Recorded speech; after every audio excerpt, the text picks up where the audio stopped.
Helo, shwmae, Steffan Rodris yma.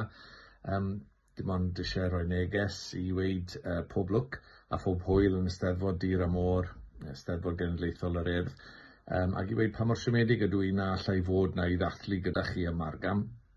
Mae'r Urdd yn sefydliad pwysig iawn i fi, wedi bod yn bwysig iawn i fi yn ymhlentyndod i a hefyd fel rhiant i'n plant i hefyd. Mae dy fi atgofion melys iawn o gystadlu yn Eisteddfod yr Urdd yn rowndiau cylch a'r sir, a wedyn ni yn mynd at y genedlaethol ambell waith. Dy fi atgofion hyfryd iawn o fynd i'r gogledd, i Abergele ac i'r Wyddgrug, yn cofio'n arbennig, yn aros gyda teuluoedd caredig iawn ac yn cystadlu yn yr Eisteddfodau yna, a hefyd y rai yn y de. Ac wrth gwrs yn mynd i Langrannog, yn Gwersylla fyna, pan oedd Gwersylla yn bodoli lawr yn y pebyll ar y ca gwylod, amser hir iawn yn ôl nawr. Ond falle y peth pwysicau i fi am yr Urdd oedd mynd i'r adran ar aelwyd.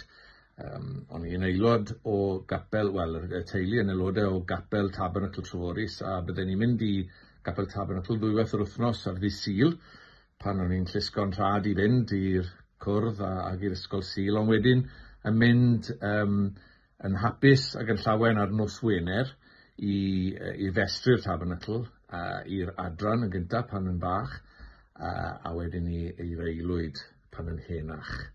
Bydden ni fyna wrth gwrs yn cael lot o sport, yn cwrdd â ffrindiau, yn chwarae tennis bwrdd a darts a chwarae tu fas, a pan yn henach wedyn ni hyd yn oed yn cael ambell i fwgyn bach tu ôl y tai bach ythach.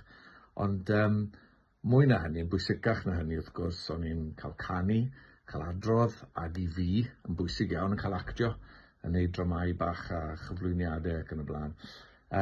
Oedd e'n rhan bwysig, oedd yr aelwyd ar adran rhan bwysig o ddiwylliant Treforys ac i Gwmtawe yn gyffredinol, dweud y gwir, i lawer iawn o bobl ifanc ac yn dal i fod. A bydde fe ddim yn bodoli heb gyfraniad gwych a phwysig iawn Pam a David Gwyn John. A wy'n ddiolchgar iawn iddyn nhw am eu gwasanaeth at yr Urdd ac at ddiwylliant Cymraeg ac i'r iaith Gymraeg, a dweud y gwir, yn yr holl gwm.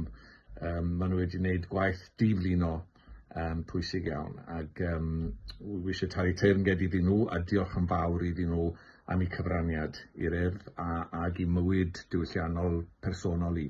Diolch yn fawr i chi. Pob hwyl i chi yn yr Eisteddfod, ac wy'n siŵr gewch chi hwyl fawr a gobeithio gewch chi dywydd da i ddathlu. Diolch yn fawr.